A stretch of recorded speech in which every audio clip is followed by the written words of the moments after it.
Hello, everyone, and welcome to Taxing Poetic. My name is Tim Howe. I'm the CEO of Synexus Tax Solutions, along with my co-host. I'm Jenny Carter. I'm a manager with Synexus Tax Solutions. Awesome, and our esteemed producer, JB. What's up, dude? Good. I don't work for Synexus. No, you do not work for Synexus. Well, kinda. I don't know. It's an awkward relationship. I feel like we work for you. Sure. Well, yes, you do. That's accurate. Actually, now that I mentioned it, yes. Best boss ever. Oh, wait, Tim's right there. Oh, watch out. Oops. And as we were discussing awkward relationships, today's episode is going to be on the pink tax, which is technically not really even a tax. I think Jenny's going to talk to you about that here in just a second, but the title of the episode was truly just clickbait, right? Yeah, very much. We need people we got to get more listeners. We had a meeting about it. So. Yeah, we did. So there we go. Clickbait, clickbait. So, Jenny, why don't you talk to us about the episode today? Yeah, well, before we get to an explanation about the pink tax and other feminine hygiene taxes, I'd like to hit you up with a little haiku. Awesome. Go for it. If girls run the world, why do I pay more taxes? Was Beyonce wrong? You won't know what I mean by this, but that's also good. Thank you. Thank you. Sometimes we have to edit the haikus. Freedom of speech unless JB's involved. Yeah. Totally. I love it. And we're on a time limit. There you go. Okay. So we're going to dive right in. And first of all, we're going to say I'm the only woman here in a room with two men. And we're all going to be cool about this. Tim, I know we like to be 13-year-olds about most things. We did an episode about pot. We did an episode about alcohol. We basically are like middle schoolers most of the time. We had a haiku on Cheetos. True. Yes, and Visine. So today we're going to be cool. Like, we're going to be total adults because half the world's population menstruates. Okay. Now let's all say it. Menstruate. Menstruate. There you go. Okay. JB's still having a problem saying it, but that's fine. We all have women in our lives that we love, and this is something we all need to be, grown-ups about. So Okay. Let's get started. So what I learned in my research, which I thought was interesting, is that the pink tax is not necessarily a tax. If you sell razors, there's a men's razor and a women's razor. They could be the same exact product, but they package the women's razor in, pink packaging, and therefore women pay, I believe, 13% more for products, comparable products than men do. So they call that 13% the pink tax. So if I marketed an oil filter towards a woman, you're basically telling me that I would have like a 10 to 13% markup on it? 100%. That is just make it pink. Wow. So it's viewed as an economic burden on women, is what I'm saying. Especially, and this is not political, this is just a fact, according to the World Economic Forum. We've all heard this, especially since women continue to earn less as men on the dollar. Yes. So we're making less, paying more for products. And even the United Nations has called on countries to eliminate pink taxes to ensure that all women have equal access to economic participation. Oh. So anyway, there is legislation pending in Congress, apparently, called the Pink Tax Repeal Act, I guess, where products would be legally mandated to not have that markup. But again, it sounds like it's pretty complicated, right, JB, like with marketing budgets and all that. So I don't know. That's just what's going on. That's the pink tax. Okay. Interesting. Exactly. Yes. So separately from the pink tax, what we're really going to debate today is taxes on feminine hygiene products. So that's where we are. So JB, do you want to introduce our next segment? Yes, we are going to, for our audience, we did our haiku. We're going to do a quiz, and then we're going to do a high school style debate on for and against these things. So that's coming right up after the quiz. Our quiz is all going to be about the feminine product tax, not the pink tax, even though that's the name of the episode. Okay. First question is for Tim. They stopped the tax in New York. What is their estimated revenue loss? I actually know this from my research. Ooh. I'm going to say 110 million. What? That's a lot. No. Can I say? Can I? Sure. 10 million? Nah, 14. Oh. All right, Jenny, in 2004, this African country became the first in the world to abolish the tax. Oh, wow. Let's say Ghana? Kenya. Oh, really? Interesting. Which honestly, I feel like I know very little about Africa, but I feel like Kenya is more of like a plains kind of like, I think if like maybe Nairobi's a pretty progressive city, though. You know, a lot of the the runners, I guess. our chief operating officer's family lived there for a while. That is true. Yeah. Yep. Shout out to Nick. Shout out to Nick. Okay, He was Tim. actually born there, wasn't he? Yes, he was. Yeah, he was born in Kenya. Yeah. It's awesome. So he probably knew the answer to that question. There you go. And it was in 2004. Oh my God. A minute ago. All right, Tim. How many U.S. states tax the products? I'm going to say 32, 20. 20. Yeah. Okay. I have 21. Yeah. Oh, wow. So yours is of April 2023. Okay. Man, that's a lot. I know. 20 That's a lot of states. That's a ton of states. Holy smokes. Almost half. Yep. All right, Jenny. Taxable feminine hygiene products are currently under what classification? Luxury items. Yes. Luxury. I will also accept what? Oh, what does he also say? What do I also say? Tangible individual property. Oh, tangible personal personal property. Tangible TPP. TPP. So that's a question that I had as my follow-up. It technically is TPP. Tangible individual property and tangible personal property different, or is that just a different way of saying It's just a different way of saying it. Tangible personal property. It's just something that you can feel, touch, and move around with the senses and stuff like that. Okay, Tim, who was the first state to end the tampon tax? California. No, it was Minnesota. What? I know. I'll give you, gosh. you can steal it if you tell me what year. Oh, I know this. God. 2006. Yeah, 1981. What? Crazy? I thought it was That's more. wild. I thought that was wild You too. would think if somebody did this, so that means we've been talking about it for like 50 years. Yeah. No kidding. Yes. That's too crazy, long to man. be That's way too long I to be mean, debated. That's way 60 before I was years. Yeah. So Figuring. if you're wondering whether or not 50 this years, 53 podcast years. is going to be topical, yes, probably for another 50 years. There you go. Listen to this episode. There you go. All right, Jenny, last question. Which state has the highest sales tax on menstruation products? She's got notes. This isn't fair. I know. Well, I mean, it helps to do research, Tim. Do your homework, Please. please. I'll give you a hint. Okay. It's guessable. What do you think I mean by that? Georgia. That's a good guess, Tim. If I said it's guessable, would you be able to? California. Oh no, it's Mississippi. Mississippi. Oh my The God. highest ones, because they're like, Oh, true. yeah. Like generally speaking, like, Well, in Mississippi is probably a luxury. oh, 100%. Wow. And apology. Wow. And insert apology here. Congratulations, Jenny is still in the lead. Yeah. Because Killing it. nobody got any right, Did but we? that's We okay. had none of those. We right? still learned things. These were tough. These were numbers. Oh, anytime you do numbers based and countries based and years, all these things, it's tough. Actually, Jenny, you did get one. She got one. Yeah. She got the luxury tax. So I believe you're up 12.5 to 10.5. Yep. There you go. Love it. Okay, so now we're going to do a debate again. This is not necessarily taking a political angle in any way. We flipped the coin before, and Tim is going to be against the tax, and Jenny is going to be for the tax. Again, these are just high school debate rules. You have to take the one that the coin told you to do. We're going to start with a 2-minute thing from Tim. Jenny is going to have her 2 minutes. Tim will rebut that for a minute or two. Jenny will rebut that for a minute or two, and then I will pick a winner of the debate. I love it. Wow. All right. Do I get extra points on the quiz if I win, or Tim? Does either one of us get extra Yes. points? Okay. There we go. Okay. The stakes are Tim. high. All right. So obviously, to start riffing on my basically appeal to get rid of the tax, effectively, it's a regressive tax, right? We constantly talk about regressive taxes here on this podcast, and men absolutely have no such tax on any of their products. We shouldn't punish the female populations at all for any of this.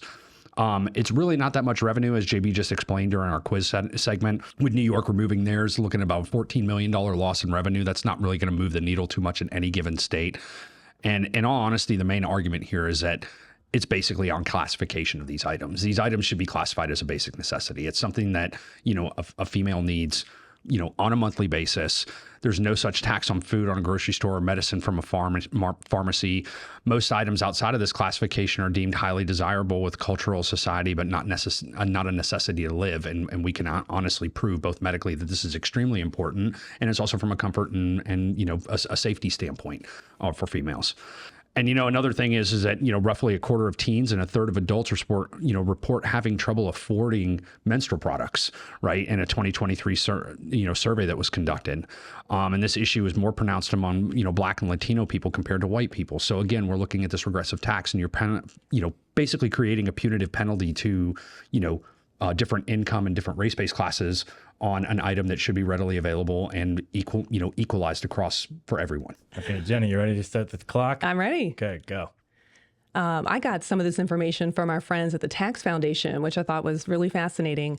One thing to remember about these taxes and why it's a hot button issue, it's because it's a political issue. Sales tax applies to all products, all consumer products and services, correct?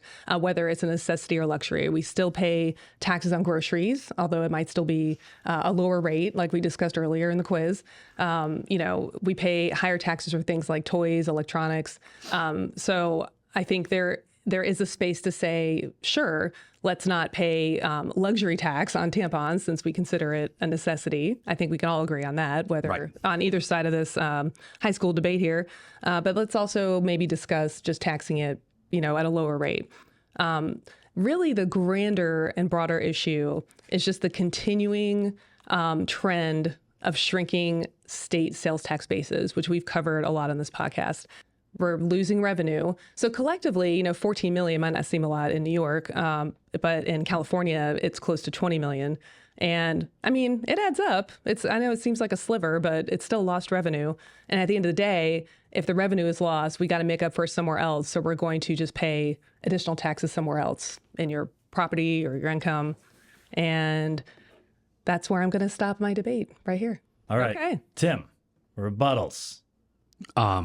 I mean, frankly, the idea of just that this is going to shrink a tax base, I think is completely irrelevant, especially when you're holding, the idea of a good that is, truly even by public health experts seen as an essential good for a female, right? I mean, I think if you look at, prescription drugs, if you look at durable medical equipment, anything in the medical industry for the most part is typically exempted, specifically by doctor's orders. In a lot of cases, durable medical equipment that's not, even prescribed by doctors in a lot of states is actually exempted. Why would this be any different? And frankly, I just think it's wrong. I think the holistic idea of having a tax that's on a specific item that's obviously already marked up, as we discussed with the pink tax component of it, women are just paying generally and more. That's wrong, and I think it needs to be reversed. Okay. I think in all honesty, I think it needs to be taken up as the feds are doing. I think it's something that needs to be taken up in the legislature, in the U.S. House and Senate, and something needs to be passed from that perspective to have like a grandfather clause for all states to follow. Okay. All right, Jenny.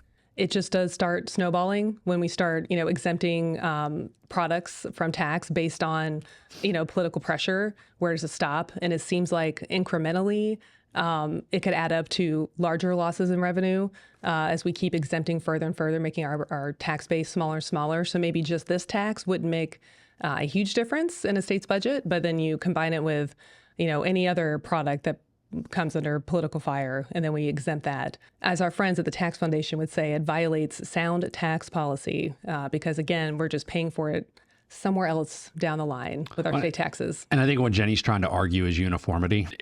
Uniformity is applied a lot in property tax to, taking certain properties and making sure the uniform application of the tax is applied to all of those certain types of properties. I think that's completely different in this case.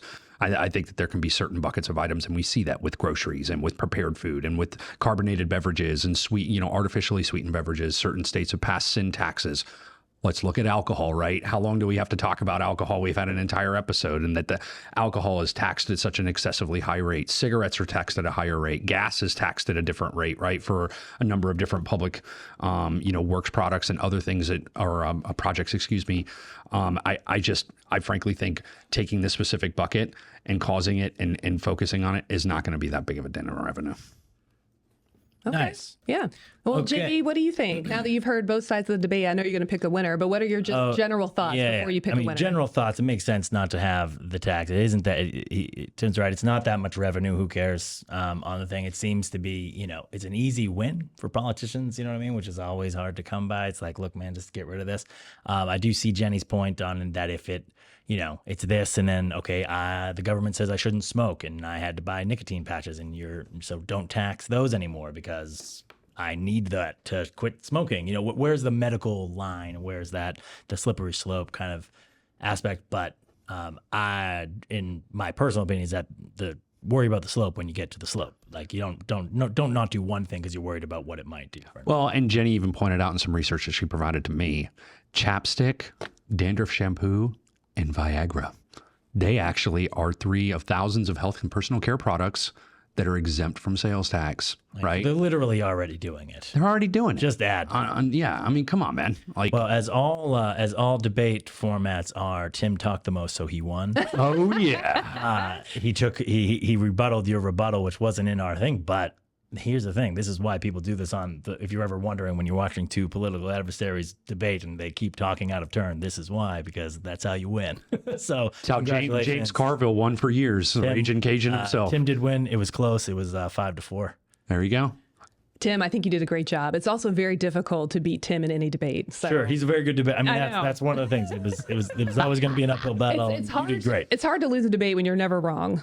I'm Exactly. never wrong. All right, let's take a quick break, and then we'll come back, and Jenny's going to do her segment. Again, congratulations, Tim, on winning the debate. I'm looking forward to, hopefully coming in close the next time. But let's just be clear. I am for no feminine hygiene taxes. That's what we decided we're going to say. you're- I should hope hygiene. not. You're just playing the game. But but I think it was interesting for me to research, and I appreciate that with the coin flip, I'm for the tax because it raised a lot of good points just from a tax perspective. And just want to give you all some nerdy news updates on what's going on right now. Real quick, South Carolina, effective May of 2024, is the latest state to say that retailers should no longer collect and remit sales tax on feminine hygiene products. That includes tampons, right, y'all? Have we said sanitary napkins yet? No. Sanitary napkins? Sanitary napkins. Okay. Oh God. And other... Is this like a support group? I don't like that one. I know. That's But it's just because Sanitary napkins? Yeah, something Yeah, not like ASMR for you? I mean, aren't all napkins sanitary? I mean, I would hope. I would hope so. I don't want any dirty napkins. Exactly. I don't want. Can you give me a bacteria napkin, please? I don't want that either. Oh my God. not an antibacterial wipe, but a Right. bacterial wipe. Right. Okay. Yeah. I don't like the word wipe either. Are you going to roll through the entire list of menstrual products? I mean, because if you really are, this is going to get really uncomfortable. Like, we're going to start talking about Diva cups and everything else. I'm going to make you say all of them Diva cups. I don't even know what that is. How do you know what that Exactly. I don't know what that is.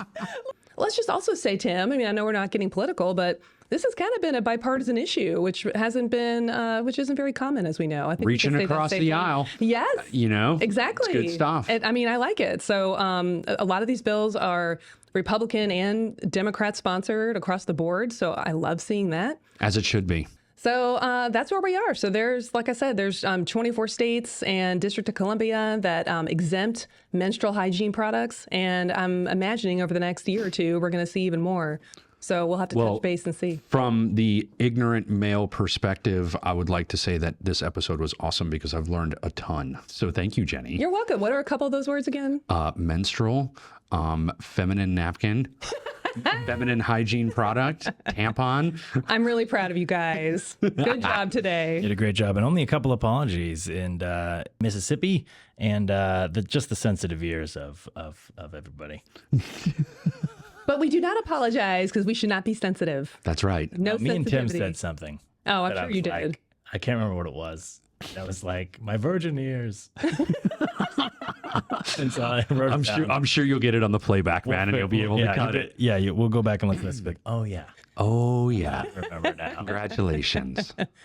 Jenny, fantastic job on the episode today. I truly appreciate it. Good job coordinating it. As always, JB, awesome job producing. Thank you. Way to interject with the little bit of humor, and can't wait to see the trim job that you have to do on this. Yes. And Tim, great job in the debate. Again, congratulations. Come on. I'm Thank you so much. not a sore loser at all. Not one single bit. I love it. You can listen to us on any of the locations where you typically pick up your podcasts. We always appreciate any kind of fan mail or any sort of questions that you may have. You can email us. Yes, email us at taxingpoetic@synexistax.com. There you go. And we look forward to talking to you next time. For Jenny, JB, and Tim, have a great afternoon. Tampons. Bam. Wow.